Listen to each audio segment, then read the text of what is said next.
నేను ఒకటి అడుగుతానండి, ప్రధాన పత్రికలో ఆ పత్రిక రాసిన పత్రికకి వీళ్ళు చంద్రబాబు నాయుడు గారు చెబితే నేను మనవి చేస్తున్నా, చర్చకు నేను సిద్ధంగా ఉన్నా.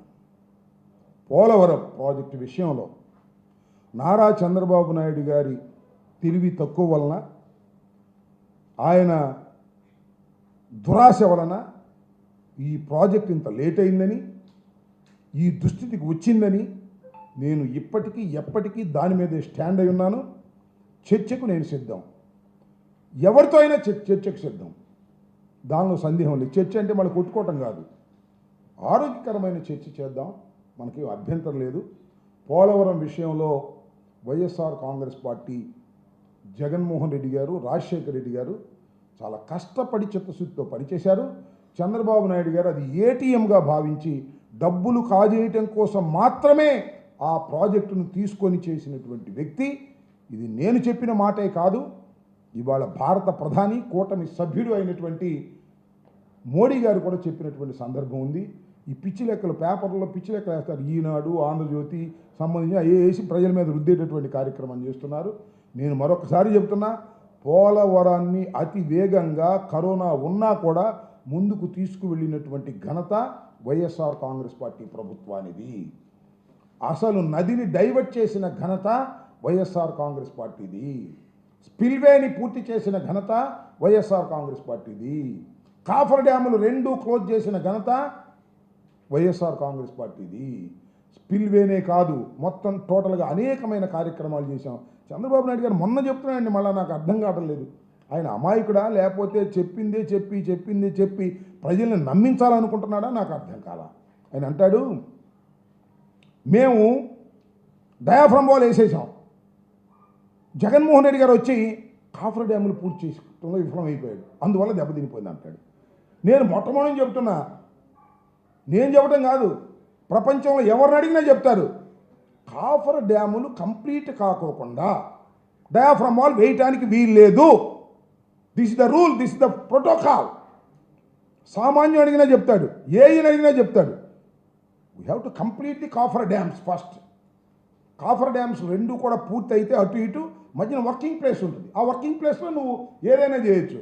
నువ్వు ఆ వర్కింగ్ ప్లేస్ క్రియేట్ కాకోకుండానే నది ప్రవహిస్తుండగానే సమ్మర్లో నువ్వు వేసేసావు. కాఫర్ డ్యాములు మాత్రం సగం వేసి కూర్చున్నావు. జగన్మోహన్ రెడ్డి గారు పూర్తి చేయలేదంటే అందుకని పోయిందంట. ఏది నాకు అర్థం కాల. ఎట్లా ఉందంటే తొండి ఆడతారే, అంత తొండి ఆడేటువంటి కార్యక్రమాలు చంద్రబాబు నాయుడు గారు చేస్తున్నాడు. సరే లెక్కలేస్తారు, చూద్దాం ఏం జరిగిద్దాం. చంద్రబాబు నాయుడు గారు వచ్చారు కదా అధికారంలోకి, పోలవరాన్ని పూర్తి చేస్తామంటున్నాడు కదా, చూద్దాం ఏం జరిగిద్దాం. కరోనా టైంలో కూడా మేము చాలా కష్టపడి ఆ పోలవరం విషయంలో చాలా ఘట్టాలను అధిగమించాం.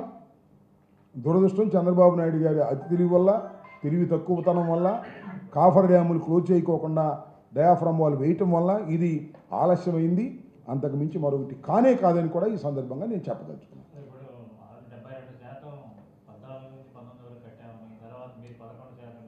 ఇవన్నీ పిచ్చి లెక్కలు, ఇవన్నీ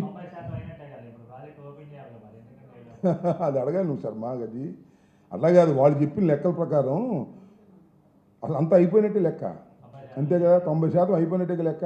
ఇప్పుడు 90% అయిందా? కాలేదు కదా. వాళ్ళు చెప్పే లెక్క ప్రకారం ఓపెన్ చేసేయచ్చు కదా, మరి 27 దాకా ఎందుకు? సో వారి చేతిలో పత్రికలు ఉన్నాయి, వారి చేతిలో మీడియా ఉంది. పిచ్చి లెక్కలు రాస్తారా, అవి చదువుతారు, చదివి నిజం అనుకుంటారు. వాస్తవాలు అవి కావు. నేను మళ్ళా చెప్తున్నా, ఎవరితో అయినా చర్చకు సిద్ధం, ఆరోగ్యకరమైన చర్చ. ఊరిని చర్చ అంటే బూతులు ఇట్టుకోవడం వద్దు, రీజనబుల్గా చర్చించుకుందాం రండి. ఆ ఇరిగేషన్ మంత్రి వస్తాడా, లేదా చంద్రబాబు నాయుడు గారు పిలిస్తే ఆయన దగ్గరికి వస్తానండి సెక్రటేరియట్కి, నాకేం అభ్యంతరం లేదు. What is this?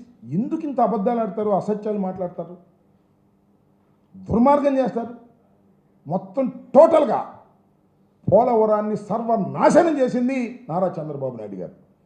నాశనం చేయాలని కాదు, డబ్బులు కాజేయాలని, అంతే, అంతకు మించేం లేదు. నేను అనేక సందర్భాలు చెప్పా, ఇప్పుడు చెప్తా, ఎప్పుడు చెప్తా.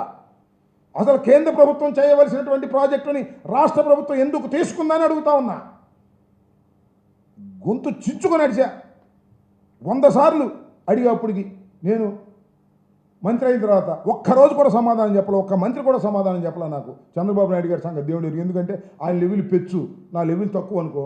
మంత్రి అనేది చెప్పొచ్చు కదా. అసలు కేంద్ర ప్రభుత్వం చేయవలసినటువంటి పని నువ్వు ఎందుకు తీసుకున్నావు? 2016లో తీసుకున్నావు, 13, 14 రేట్లు కడతాను ఎందుకు తీసుకున్నావు? కాఫర్ డ్యాములు క్లోజ్ చేయకోకుండా డయాఫ్రమ్ వాళ్ళు ఎందుకు వేసావు? దీనికి సమాధానం చెప్పండి అంటే అది చెప్పరు, ఏదేదో మాట్లాడతారు. 1% 2%. రాంబాబు గారికి అసలు పోలవరం అర్థం కాలేదంట, ఆయనకే అర్థం కాకపోతే ఇంకేం అర్థమైంది ఇరిగేషన్ మంత్రికి? చంద్రబాబుకే అర్థం అలా. ఒక మాట చెప్తా, నోట్ చేసుకోండి. తప్పు అయితే అప్పుడు నన్ను అడగండి. చంద్రబాబు నాయుడు గారు ఒక సందర్భంలో ఏమన్నా తెలుసా? కాఫర్ డ్యాములు లేకోకుండానే డయాఫ్రమ్ వాల్ వేయాలని కూడా ఆలోచన చేశామన్నాడు. అర్థమే సచ్చినోడు కూడా అది చెప్పడు. అర్థం కాక కాఫర్ డ్యాములు లేకోకుండానే డయాఫ్రమ్ వాల్ వేద్దామని ఆలోచన చేశానంట ముఖ్యమంత్రి గారు. ఆయన చెప్పాడు, నేను చెప్పింది కాదు. ఆయనకు అర్థం కాలేదు. అర్థం కాదని తేలిగ్గా నాకు ఇంకా అర్థం కాలేదయ్యా అని తొలి రోజులు అంటే ఆ రాంబాబు పోలవరం అంటేనే అర్థం కాలేదు, ఆయనకి అంత గంట అరగంట అర్థమైద్ది. ఇట్లాంటి చిలిపి మాటలు మాట్లాడతారు. మాట్లాడండి, మాకేం అభ్యంతరం లేదు. మీరు చిలిపి మాటలు మాట్లాడితే మేము మాట్లాడతాం, మాకేం అభ్యంతరం ఏమీ లేదు. ఆ మధ్యన పచ్చిరాజా కూడా అనేవాడు నన్ను గంట అరగంట అని. మేమంటేనేమో కేసులు పెడతారు. ఇది పరిస్థితి. కాబట్టి పోలవరం విషయంలో కానీ ఏ విషయంలో కానీ వైఎస్ఆర్ కాంగ్రెస్ పార్టీ తప్పిదమే లేదు. చంద్రబాబు నాయుడు గారు అనేక తప్పిదాలు చేశాడు, అనేక డ్రామాలు వేస్తున్నాడు. మళ్ళీ ఇప్పుడు కొత్తగా P4 డ్రామా ప్రారంభించాడు. ఈ P4 డ్రామా కూడా అట్టర్ ఫ్లాప్. ఇది కూడా ఈ 4 సంవత్సరాలు 5 సంవత్సరాలు నడిపించుకునే కార్యక్రమం చేస్తాడు నారా చంద్రబాబు నాయుడు గారు. మంచి అద్భుతమైన నటుడు, అద్భుతంగా నటిస్తాడు. అది చూసి ప్రజలు మోసపోతారు అనుకుంటారు. మోసపోరు కొన్ని సమయాల్లో అవుతుంటాడు ముఖ్యమంత్రి. వాడిని ఎత్తి మీద ఎక్కి వీడిని ఎత్తి మీద ఎక్కి. అదే పవన్ కళ్యాణ్ ఉన్నాడుగా, నా దగ్గర సత్తా లేదు, నేను రోజు ఆయనే మోస్తాను, నాకు ఏం ఓపికనంత వరకు మెల్ల మీద వేసుకుని మోస్తాను అంటున్నాడు. మొయ్యమని ఎవడు కాదన్నాడు? ప్యాకేజ్ తీసుకుని మొయ్యమను. ప్యాకేజ్ అనగానే వాళ్ళ కోపం వస్తుంది. కోపం వచ్చినా ఉన్న విషయం చెప్పాలి. వీర మహిళలు అర్థం చేసుకోండి, జన సైనికులు అర్థం చేసుకోండి, కాపు సోదరులు కూడా అర్థం చేసుకోండి. ఆయన ముఖ్యమంత్రి అవ్వడు, పొరపాటును కూడా అవ్వడు. ఇస్తానన్నా ఒప్పుకోడు. చంద్రబాబునే మోస్తాను అంటున్నాడు. ఇంక నేనేం చెప్పు. ఇది విషయం. అర్థం చేసుకోండి స్వామి. అర్థం చేసుకోకుండా ఊరికినే మమ్మల్ని బూతులు తిడితే కాదు, అర్థం చేసుకోండి. ఎందుకంటే కింద కామెంట్లు పెడతారు మా వాళ్ళే. మళ్ళీ నేనేదో పవన్ కళ్యాణ్ అన్నానని. నేనేం అనలా పవన్ కళ్యాణ్ని. పవన్ కళ్యాణ్ సత్తా లేదని ఆయన చెప్పిన తర్వాత ఇంకెందుకు మీరు? నాకు అర్థం కాలేదు. ఆ లోకేష్ అమ్మడు వెళ్ళండి, కాస్త మీకు కూడా ఇస్తాడు వసూలు చేసిన దానిలో. అది విషయం. Okay, thank you.